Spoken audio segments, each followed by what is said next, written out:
Donald Trump is picking another trade fight this morning, and Canada could get caught in the middle again.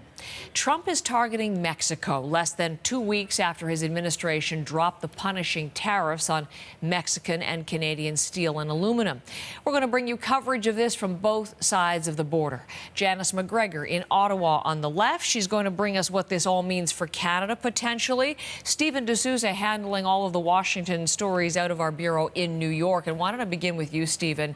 Let's go through this latest trade threat from Donald Trump issued via Twitter essentially last night. It's to Mexico. What has he threatened and why?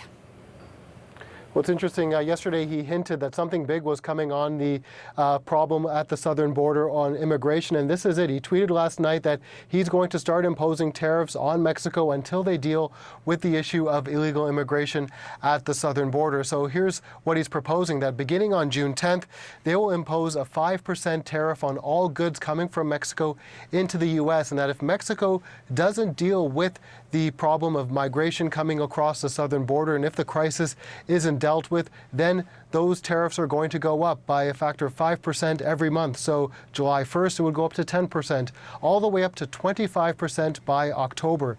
It's a dramatic step to get Mexico to act on what Donald Trump has called an emergency at the southern border, but it's not the first time the president has threatened such dramatic action. You'll recall, Heather, that back at the end of March, he threatened to shut down the entire border between the U.S. and Mexico, but he later backed off, saying that Mexico had taken some necessary steps.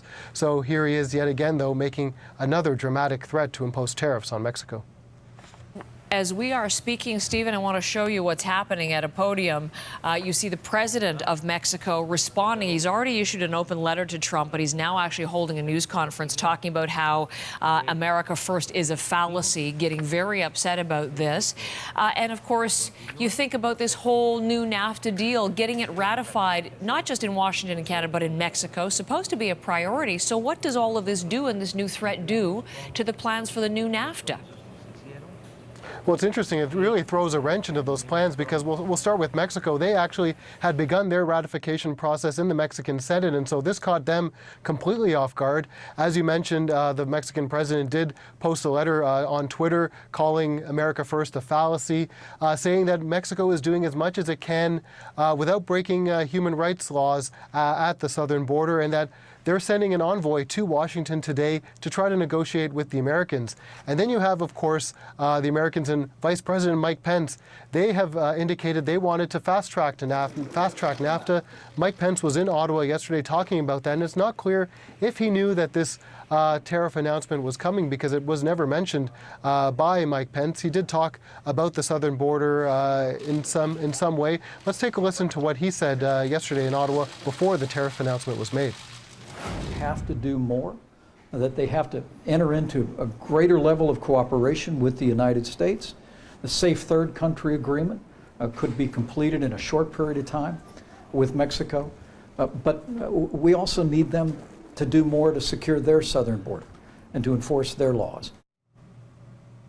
Now, it's interesting, Trump allies are also being highly critical of this tariff announcement. Chuck Grassley, a Republican senator in the U.S. Chamber of Commerce, saying that this is exactly the wrong move, that tariffs, in fact, are paid by U.S. businesses. The cost of them are then passed on to American consumers. And if you do the math on how much the U.S. imports from Mexico, it adds up to about a $17 billion tax. And so it remains to be seen whether this is actually implemented, but definitely a major threat coming from the American president. Stephen, thank you very much for that. As we begin in New York with the U.S. angle, and now going back to Ottawa for Janice McGregor, who, as you know, as I always introduce you, Janice, you cover the Canada-U.S. trade file extensively for us at CBC News. So what does this latest Trump threat mean for implementing the new NAFTA?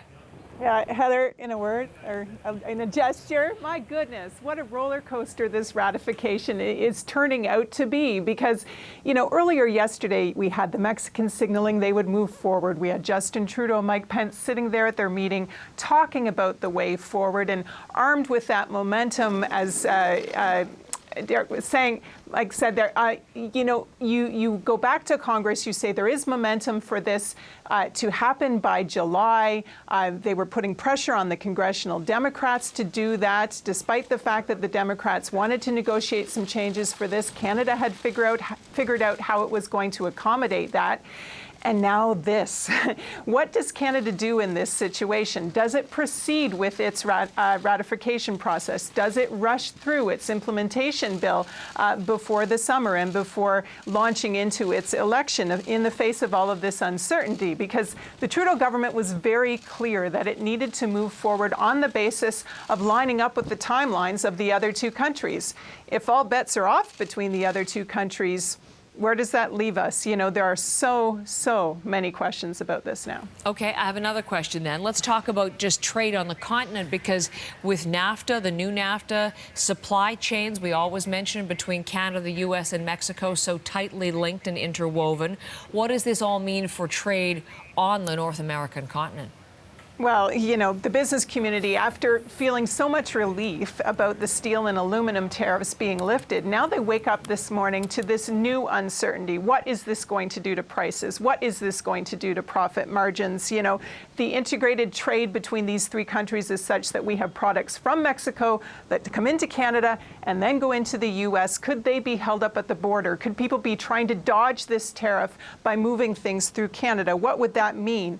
No one has answers to any of this yet, and plus it's important to say that Trump's use of this emergency power is probably illegal under world trade rules and is likely to draw a challenge. So big if about whether this even goes forward, but if you're a business person trying to figure out what to do in Canada right now, boy, this is a tough call. This throws everything into chaos just at a time when I think people felt that some order and certainty was returning to this file. Janice, thanks.